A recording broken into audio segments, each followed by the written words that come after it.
Women have had to fight so many battles for their rights, from voting to land ownership. It's a matter of equality.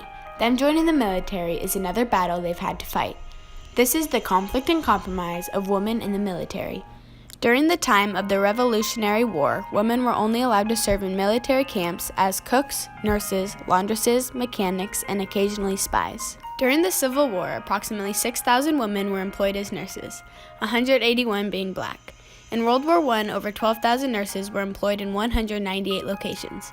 Female nurses could achieve relative status. It means they earned less pay and less status than their male counterparts. Florence Nightingale, a nurse in the Crimean War, was born on May 12, 1820, in Florence, Italy. When she told her wealthy parents she wanted to pursue her dreams of being a nurse, they forbid her from doing so. She was active in philanthropy when she was young and participated in helping the poor near her family's estate. She improved the sanitary conditions of the hospital she worked in and saved many lives. She also established a laundry to clean linens, a classroom, and a library. Your name is? Alice And your last name? Malinowski. What started me going to the Army was they had a nurses' convention in Missoula when I was working there.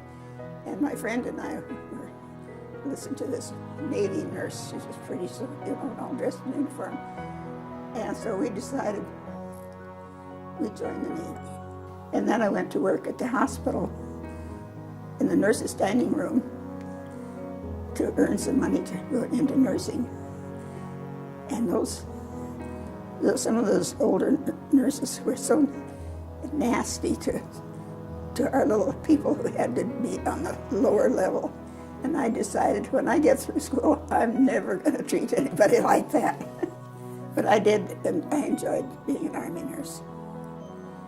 It was different. But I liked the regulation. And of course, we never knew from one day to the next where we were going or what we were going to be doing, but we had a good cruise. Rosie the Riveter encouraged women to join during World War II. WAAC provided opportunities to women and persuaded the government to let them serve when the country was not in an emergency. Before women were allowed to fight, they had to dress as men to be soldiers. Deborah Sampson disguised herself as a man in Washington's army as Robert Shirtliff. She was discovered to be a woman after she was wounded in battle. She fought between 1782 and 1783. During the Mexican War, Elizabeth Newcomb registered as Bill Newcomb in the Missouri Volunteer Infantry.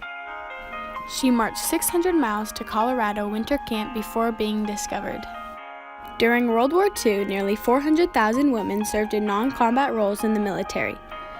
They worked as nurses, ambulance drivers, mechanics, and other technical roles. 88 of those women were taken prisoner and 16 were killed.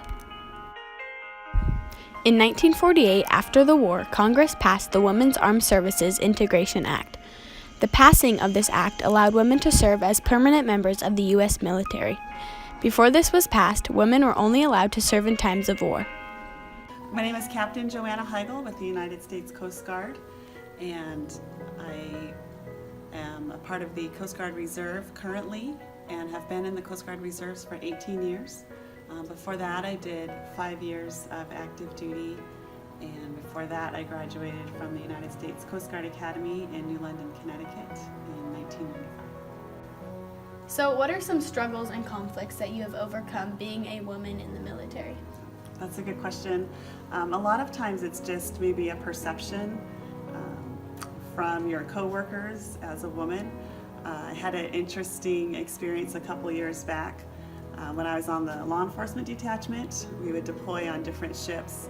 And I believe it was during our first deployment, the BM1 that I was working with, who was my executive petty officer, had come in new to the team along with me.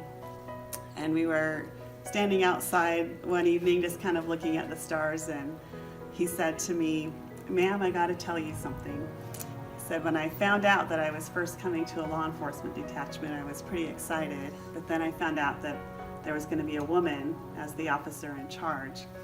He said, and my warrant officer pulled me aside and said, "Oh boy, that's going to be really rough on you." He said, "There's only 2 types of women in the military.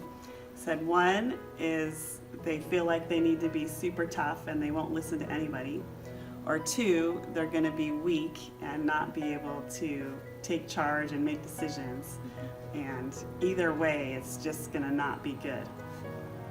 He says, ma'am, I have to tell you, you're none of the 2. You know, it's challenges like that there's perceptions out there of how women are in the military, or maybe they get a job because they're a woman versus being qualified for the job. And you have to kind of overcome those perceptions by being really good at your job. The Women's Armed Services Integration Act was very hard to pass. Women were working to get the public saying that they want women to be able to serve when there was no emergency and no war. It took almost 2 years to pass.